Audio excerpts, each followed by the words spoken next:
Hi friends, শুভ সন্ধ্যা। কেমন আছো? আশা করি খুব ভালো আছো। আজকে আমি একটা ছোট্ট মিনি ব্লগ নিয়ে আসলাম তোমাদের সামনে। আমি এসছি আমার মামা বাড়িতে, তো বৌদিমণি খুব সুন্দর একটা ইনভাইট করলো আমাকে। আজকে বৌদিমণি বললো ঠিক আছে, নানপুরি করবে আর চানা মটর করবে, সেই জন্য আমি আসলাম। তো এখানে দেখো কি সুন্দর সব কিছু হচ্ছে। প্রথমে নানপুরিটা ময়দা সুজি আর কি কি দিয়েছিলা একটু বলো না। ও হ্যালো।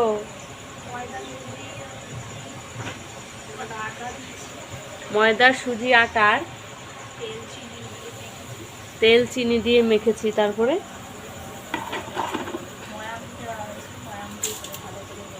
আচ্ছা আচ্ছা ময়াম দেওয়া হয়েছে ফ্রেন্ডস। তারপরে ওটাকে গোল গোল করেছে, এরকম গোল গোল করেছিলাম।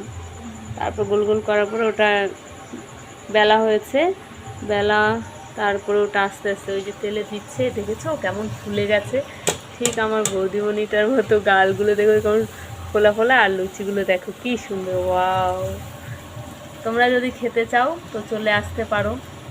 আমার তো দেখেই খেতে ইচ্ছা করছে, জানি না তোমাদের কেমন লাগবে। আর এখানে অলরেডি অনেক আছে বেলা, ওখানে আরও বেলে রেখেছে, তো ওগুলো আনতে হবে।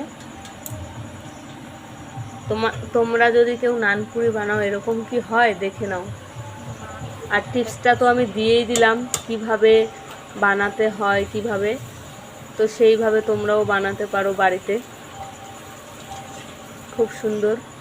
তো এই ছিল আজকের মিনি ব্লগ। কেমন লাগলো তোমাদের কমেন্ট করে অবশ্যই অবশ্যই বলবে, ঠিক আছে?